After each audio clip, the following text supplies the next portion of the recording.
Hello friends, ഞാൻ doctor Rajesh Kumar.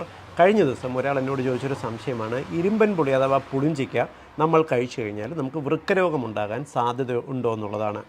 ഇരുമ്പൻ പുളിക്കകത്തുള്ള ഒരു പ്രത്യേകത എന്ന് പറയുന്നത് ഏറ്റവും കൂടുതൽ ഓക്സലേറ്റ് ക്രിസ്റ്റലുകൾ അടങ്ങിയിട്ടുള്ള ഒരു പഴവർഗ്ഗമാണ് ഇരുമ്പൻ പുളി അഥവാ പുളിഞ്ചിക്ക എന്ന് പറയുന്നത്. ഇത് നമ്മളിപ്പോൾ വല്ലപ്പോഴും ഇപ്പോൾ അച്ചാറൊക്കെ ഇട്ട് കഴിക്കുകയാണെങ്കിൽ കുഴപ്പമില്ല. പക്ഷേ നമ്മളിപ്പോൾ കൊളസ്ട്രോളൊക്കെ കുറയ്ക്കാനെന്നതിൻ്റെ പേരിൽ നമ്മൾ ഉയർന്ന അളവിൽ നമ്മൾ ഇപ്പോൾ ഇരുമ്പൻ പുളി ജ്യൂസൊക്കെ ആക്കിയിട്ട് നമ്മൾ കഴിക്കുകയാണെന്നുണ്ടെങ്കിൽ ഈ ഓക്സലേറ്റ് ഒരേ സമയം വളരെ ഉയർന്ന അളവിൽ നമ്മുടെ ശരീരത്തിലെത്തുകയും വൃക്കകൾക്കകത്ത് ഈ ഓക്സലേറ്റുകൾ വന്ന് അടിഞ്ഞുകൂടാനും വൃക്കകൾക്ക് ഇഞ്ചുറി ഉണ്ടാകാനും സാധ്യതയുണ്ട്. വൃക്കകൾക്കകത്തുള്ള കോശങ്ങൾ നശിച്ചു പോയി കഴിഞ്ഞാൽ ക്രമേണ വൃക്കരോഗമുണ്ടാകാനോ വൃക്കകൾക്കൊരു അക്യൂട്ട് നെഫ്രൈറ്റിസ് പോലുള്ള ഒരു കണ്ടീഷൻ, വൃക്കകൾ സഡനായിട്ട് സ്തംഭിച്ചു പോകാനുള്ളൊരു അവസ്ഥയുണ്ടാവും. അതുകൊണ്ട് ഇരുമ്പൻ പുളി അഥവാ പുളിഞ്ചിക്ക നിങ്ങൾക്ക് ഇഷ്ടമാണെന്നുണ്ടെങ്കിൽ നിങ്ങൾ വല്ലപ്പോഴും അല്പം അച്ചാറൊക്കെ വെച്ചിട്ട് അല്പം കഴിക്കുക. കാരണം ഭക്ഷണത്തിൻ്റെ കൂടെ മിക്സ് ചെയ്യുമ്പോൾ ഇത് വലിച്ചെടുക്കപ്പെടുന്ന ഓക്സിഡേറ്റിൻ്റെ അളവ് വളരെ കുറവാണ്.